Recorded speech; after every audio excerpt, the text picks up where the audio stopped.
Para crecer, a veces es necesario tocar fondo. Ese fondo es el camino hacia la transformación. Ustedes y yo iniciaremos ese viaje para aprender del dolor, la tristeza y la inseguridad hasta poder alcanzar esa plenitud que tanto anhelamos en la vida. Soy Denise Gonzaga Landín y sé que el regalarnos estos minutos nos ayudará a reconectarnos para dejar de vivir todo aquello que no queremos vivir. Bienvenidos.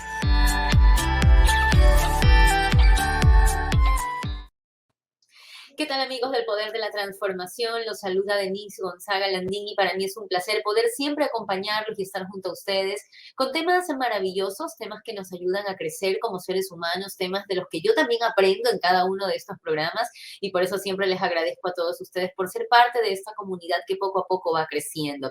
Les recuerdo seguirme en mis redes sociales, Denise Gonzaga Landín, en mi canal de YouTube. También estamos en el dial 1190 AM de UCSG Radio y el día de hoy vamos a hablar acerca de un tema muy importante, un tema que a muchos quizás les va a venir muy bien si ustedes están compartiendo su vida con alguien más, porque vamos a hablar de la comunicación en la pareja. Y para eso quiero presentar a mi invitada. El día de hoy estamos junto a la psicóloga clínica Gina Fabre. Ella está con nosotros para darnos luces de cómo debemos manejar la comunicación dentro de una relación de pareja y poder aprender un poquito más acerca de este lindo tema. Gina, gracias por acompañarnos. Bienvenida al Poder de la Transformación. ¿Cómo está? Muchas gracias, buenas tardes, gracias por la invitación, todo muy bien, gracias. Gina, gracias a usted por compartir con nosotros, por estar en esta comunidad enseñándonos un poquito. Yo soy comunicadora, pero no soy psicóloga, así que yo conozco mucho el tema de la comunicación, conozco mucho lo que tiene que ver con los conceptos, con la teoría y con todo lo que se necesita para tener una comunicación clara, precisa y concisa. Pero suena fácil cuando lo hablamos desde un punto de vista profesional académico y a veces incluso hasta suena fácil aplicarlo en nuestra vida personal. Pero le pregunto yo a usted como experta, como psicóloga y como experta en temas de pareja, ¿por qué en cambio la comunicación dentro de una relación de pareja se vuelve tan complicada? Básicamente porque en la relación de pareja, pues ya las emociones pues son más difíciles de manejar. Realmente ese es el problema, ¿no?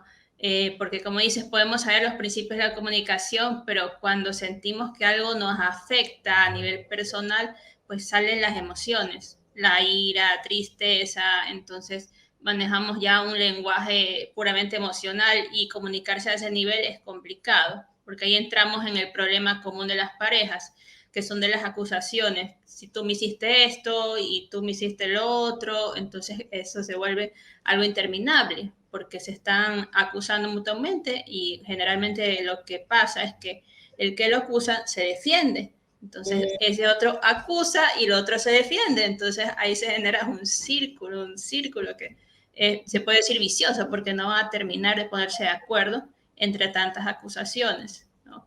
Ese es el problema.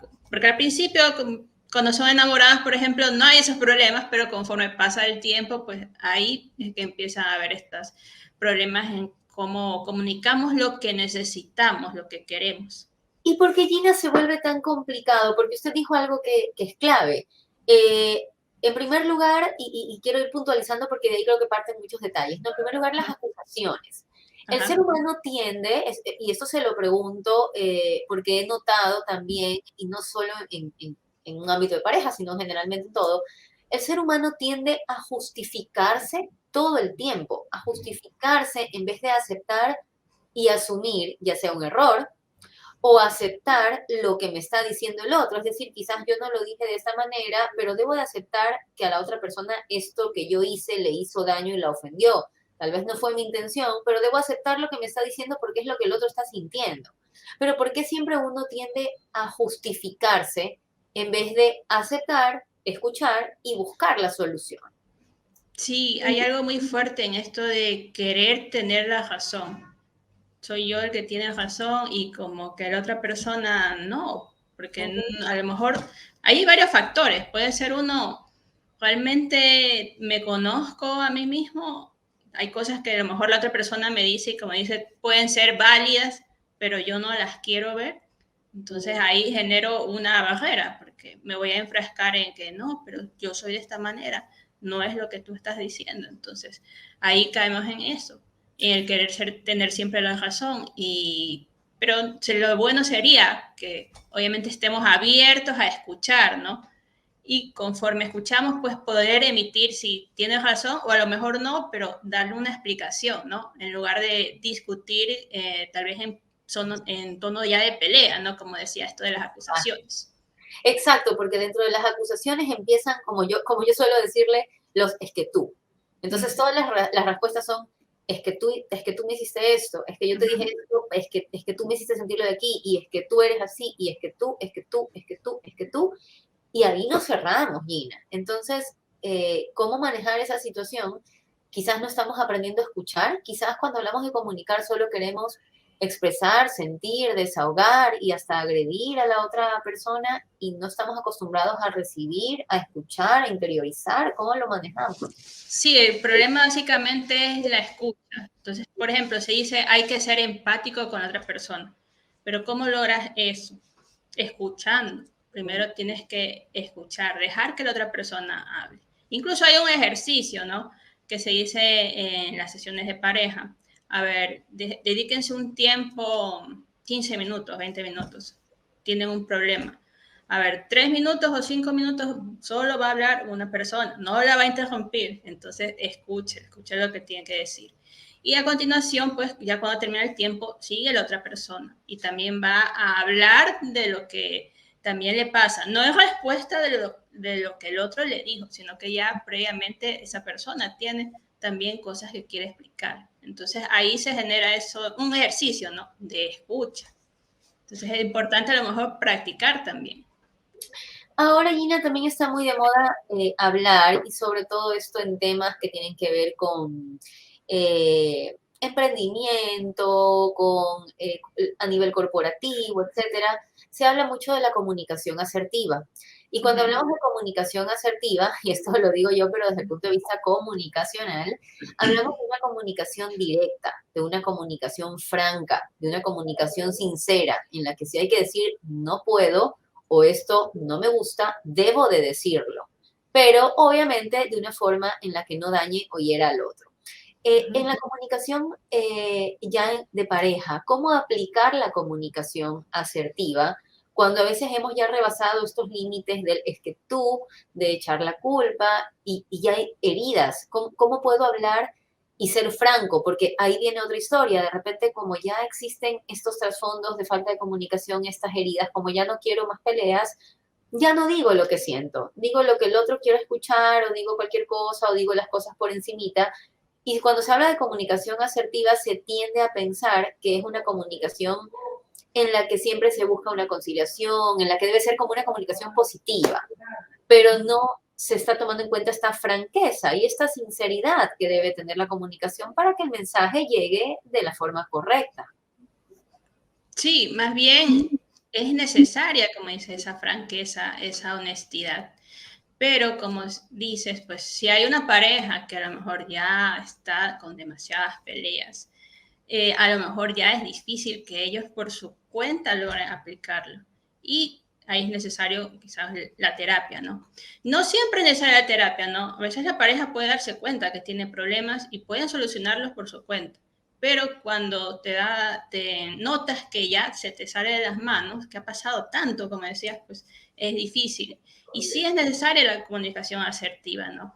Que sí, como dices, no es que es solo decir lo positivo, sino más bien decir, me siento herida porque hiciste tal actitud, entonces quisiera que pudiéramos conversar de eso, ¿ya? Entonces estoy expresando de que me siento mal, no estoy diciendo sí algo positivo, ¿no? Entonces, y es de una manera ni agresiva ni pasiva, que es lo contrario de la asertividad, ¿no?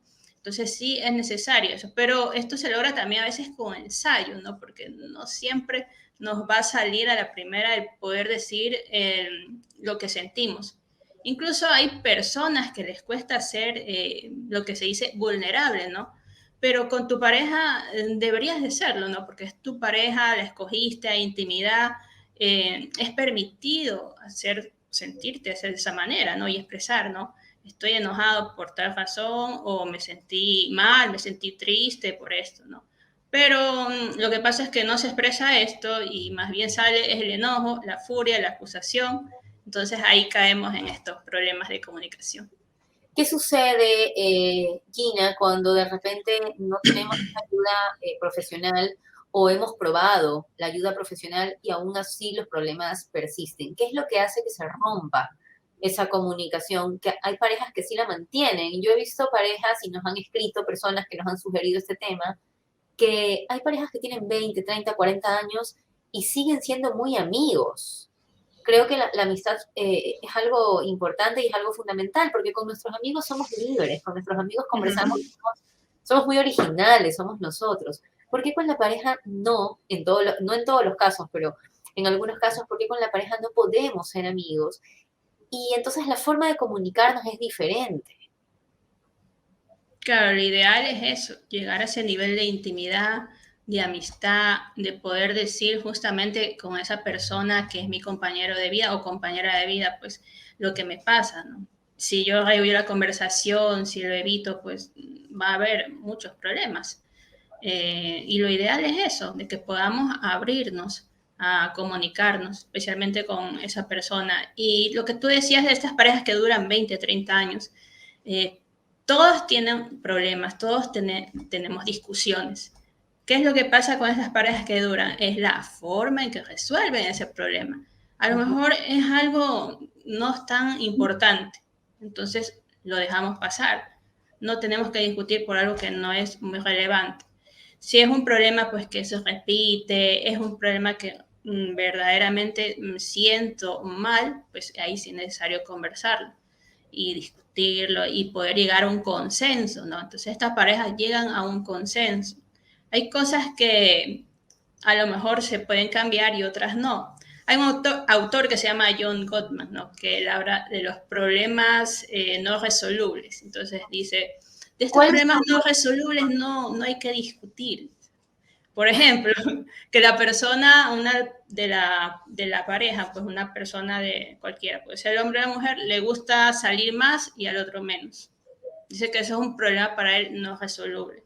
Usted toda la vida puede pasar discutiendo de este problema, pero al final pues no va a tener una resolución. Entonces por eso dice, ¿para qué amargarse la vida? ¿No? Disfrute de otros aspectos positivos que tiene la relación. También es un problema, a veces nos enfocamos precisamente en lo que no nos gusta, pero y el resto de cosas, salimos, cómo es la relación con los niños, es positiva, entonces también fijarse en las cosas positivas que están pasando en esa pareja. ¿En qué momento uno puede pensar o uno puede decir, esto ya no tiene solución? ¿En qué momento ya la comunicación se vuelve tan complicada que es preferible apartarse? ¿Qué nos sugiere usted en ese sentido? Porque quizás también se vuelve desgastante estar intentando e intentando y queremos hacer las cosas bien, pero terminamos siempre en lo mismo. Entonces, ¿qué decirle a esas personas o a esas parejas que de repente ya han intentado mil y un veces, pero han intentado entre comillas, porque igual siempre terminan discutiendo de la misma forma y la comunicación sigue estancada de la misma forma y los es que tú siguen siendo primordiales y no se llegan a consenso? ¿Qué hacer allí? Si incluso la terapia ya no es suficiente allí. Bueno, si la terapia no se ve suficiente, pues ahí sí tendría que analizar realmente si conviene seguir juntos o separarse, ¿no? Porque evidentemente lo mejor sería la terapia. ¿Por qué? Porque hay una persona pues que externa que hace el intermediario, ¿no? Entre esas posiciones. Porque si han tratado todo realmente, sí tendría que pensarlo, pues sí tendrían que separarse, ¿no? Porque lo importante cuando hay estas discusiones y problemas es precisamente eso, centrarse en cuál es el problema, no en las acusaciones. Nuestro problema puede ser el manejo del dinero, entonces por eso discutimos, sino que la pareja que está inmersa en ese problema no se da cuenta de eso. Por eso el terapeuta es el que escucha y se da cuenta que existe aquí un tema. El tema es el manejo del dinero. El tema es no nos ponemos de acuerdo con la crianza de los niños.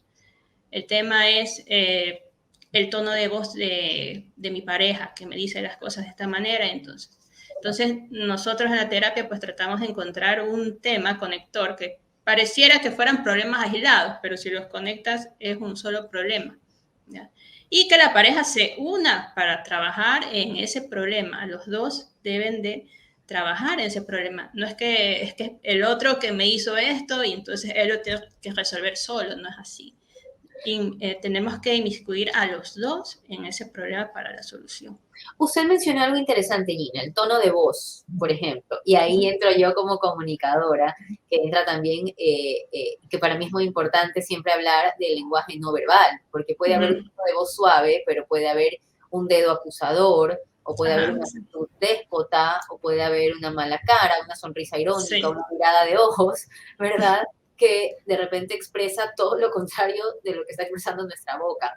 Entonces, así es. En este caso, por ejemplo, este lenguaje no verbal o el tono de voz, cuando de repente ya se pasa de una discusión y ya le estoy gritando a la otra persona, ¿se las podría considerar o se las podría incluir en un tema de respeto?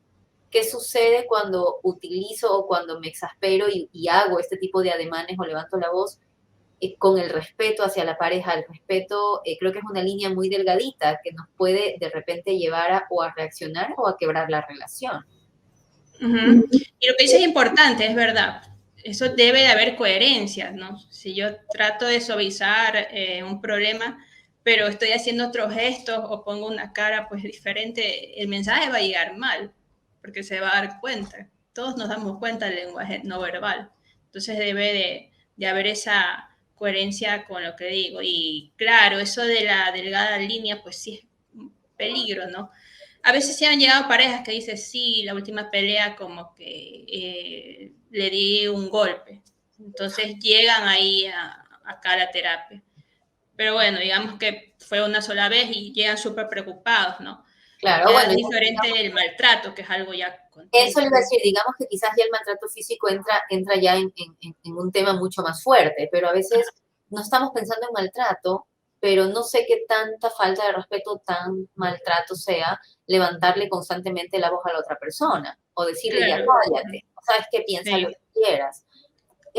¿Cómo lo encasillamos, Gina, en este sentido, para saber hasta qué punto el problema es un problema de comunicación o ya hay ahí otros problemas que quizás ya no pueden resolverse porque no es una falta de la forma de comunicar, sino que ya es una actitud que raya quizás en algún tipo de abuso, agresión, etcétera? ¿Cómo lo interpretamos?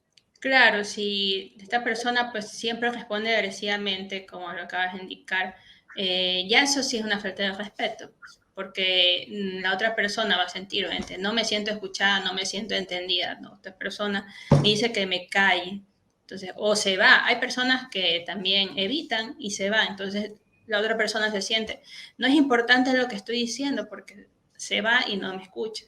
Entonces ahí sí es que cuando empiezan pues, a empeorar el problema, porque el tono de voz o el decir cállate, entonces pueden hallar en que la otra persona también reaccione, ¿no? Y diga lo mismo, ¿no? Tal vez a veces puede ser algo físico, pero eso ya lo que acabas de decir es como algo también psicológico, un maltrato de tipo psicológico, decir ciertas palabras ya más agresivas. Entonces eso es importante pues poderlo poderlo trabajar también, ¿no? Bueno, en caso de que se pudiera, si quisiera la pareja, porque también no se puede obligar a las personas Y a que vengan a la terapia. desde tu punto de vista, ¿es sano trabajarlo o es sano más bien alejarse cuando ya se da este tipo de situaciones? Cuando ya las peleas son constantes con este tipo de términos, con este tipo de acusaciones que van más allá del problema de comunicación, ¿verdad? Del que estábamos hablando al inicio, de repente que no me escucha, que yo no me hago entender, que no nos ponemos de acuerdo. Cuando ya llegamos a esta instancia, ¿es un problema de comunicación o la relación ya está muerta, ya no hay nada más que hacer? ¿Cómo interpretarlo para saber si estamos en el lugar correcto, Gina, o no? Depende del tiempo. Usualmente, lamentablemente, las parejas ya llegan cuando han pasado demasiadas peleas. Entonces, llegan acá y dicen como que es el último recurso, la última oportunidad.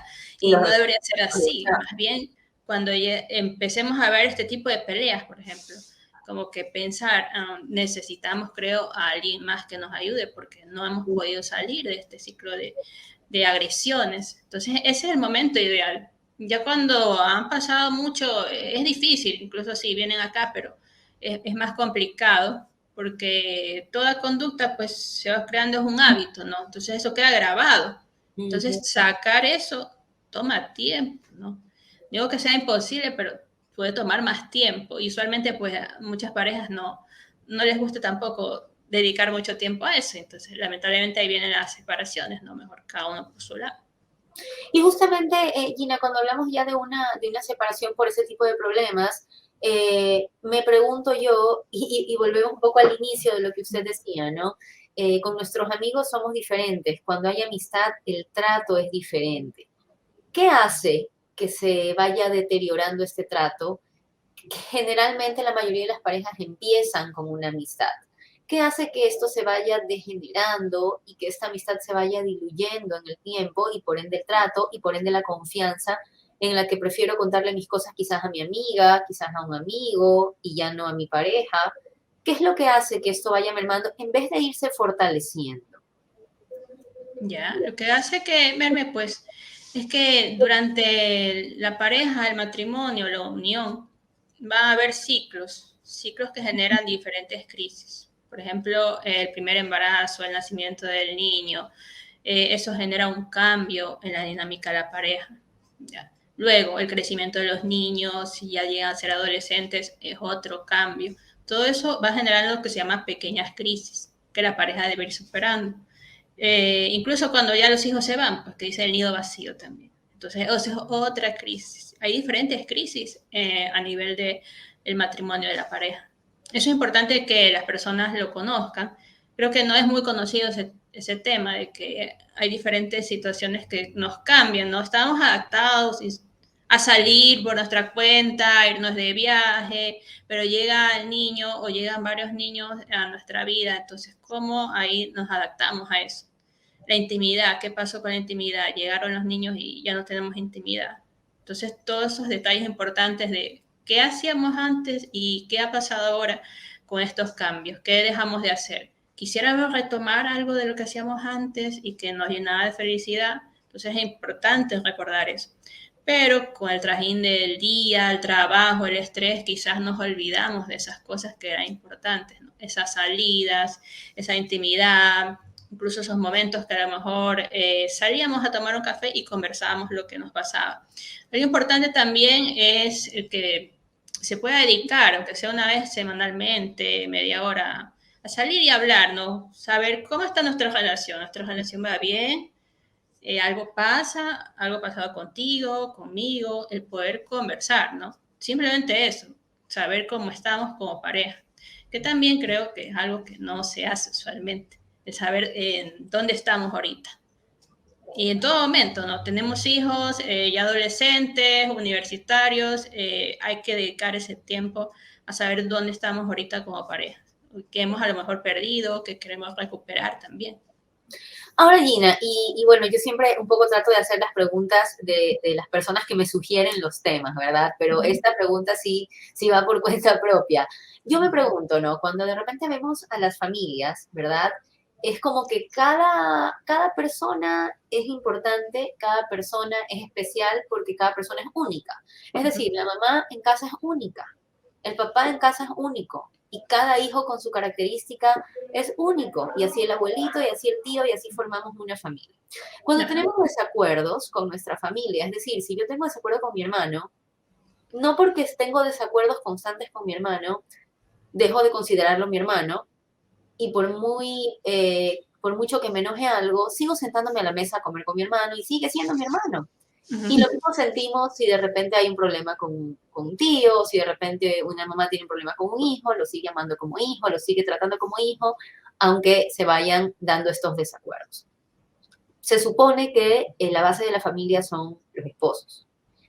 ¿Por qué cuando hay problemas entre esposos dejamos de vernos como familia y empezamos a pelear a tal punto de llegar muchas veces al divorcio, o a tal punto de herirnos tanto, a tal punto de ya no querer vernos el uno y el otro, si no es lo mismo cuando me peleo con mi hermano, cuando me peleo con mi abuelito, cuando me peleo con mi papá? A todos los demás los seguimos viendo como familia, pero cuando me peleo con mi pareja es como si no fuera mi familia. ¿Tiene que ver aquí el tema sanguíneo? ¿Es más fuerte la sangre, como dicen por ahí muchas canciones? ¿O qué Eh, sucede allí? sí, realmente, claro, como dices, el tema de que yo soy madre, entonces mis hijos tienen mi sangre, mi pareja sí no tiene mi sangre, ¿no? Entonces puede ver ahí interiormente como que sí, es algo externo. Entonces también la acumulación de cosas, nos hemos ido alejando como pareja tanto que ya es difícil conectar nuevamente. Entonces, ¿cómo hacemos esa conexión? En cambio, con un hijo es un hijo. Como dices, un hermano es un hermano. ¿Cómo podemos volvernos a conectar, no? Claro que hay familias realmente problemáticas, pero digamos una familia más de Ujú, no término fue- medio normal. exacto. Hay problemas, pero sabemos que es mi hermano y nos llegamos nuevamente a conectar. Puede ser que nos separamos un tiempo y nos conectamos, porque hay ese factor no sanguíneo. Es decir, mi mamá siempre va a ser mi mamá, mi papá siempre va a ser mi papá y mis abuelos también van a ser siempre mis abuelos, pero de cierta manera en la pareja, pues esta persona pues vino de otra familia donde tenían otras creencias diferentes a las mías y yo también tenía las mías y el unir eso, nos unimos a eso. Pero al final algunas cosas pues puede ser que nos separe. Puede ser que un factor importante de la familia de la otra persona que me llevó a alejarme, ¿no? Se dejó llevar quizás por su familia de origen, que le decía tales cosas y eso hizo que nos alejáramos. Entonces ahí sí, sí hay esa diferencia. Y esto, por ejemplo, Gina, es interesante porque cuando uno va a terapia de pareja, tantos profesionales que nos han acompañado en este espacio, e incluso la religión también suele tocar mucho este tema, se dice que la pareja debe ser la primera persona en la vida de uno, que incluso los hijos van después de la pareja. Pero se dice, y en la práctica le pregunto a usted en la consulta, ¿realmente se hace?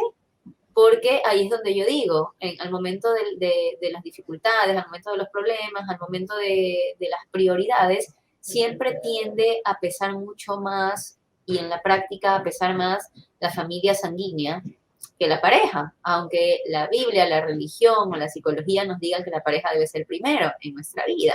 Entonces, ¿cómo manejar esto si por un lado la teoría dice una cosa, pero por otro lado la realidad es distinta? Y no en un caso aislado, sino en la generalidad. Sí, así es, suele pasar, pues que, como decía, otros factores externos, la familia de origen, pues puede ser un factor determinante, pero realmente debería de ponerse como prioridad a la pareja.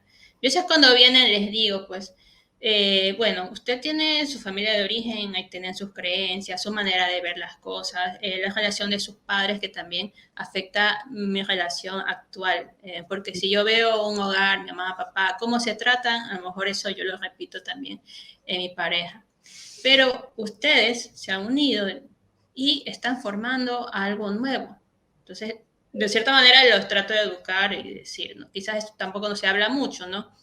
Pero cuando usted se une con alguien, con una mujer, un hombre, ustedes pueden formar algo nuevo. A lo mejor lo que vi en mi hogar no me gustaba mucho. Entonces, esta es su oportunidad de ser algo diferente. No tiene que ser igual a lo como decía mi mamá o como decía mi papá o la abuelita, el abuelo. Ustedes están formando su propio hogar con sus diferentes normas y reglas que pueden ser muy distintas a las de su familia de origen. Entonces es importante eso, pero sí, como dices, no todos lo tienen en cuenta, sino que se dejan llevar mucho, ¿no? La tradición era así, mi mamá decía esto y tenía que hacerse esto, o mi papá también era de cierta manera, entonces eso tiene que repetirse y eso llega a generar problemas también.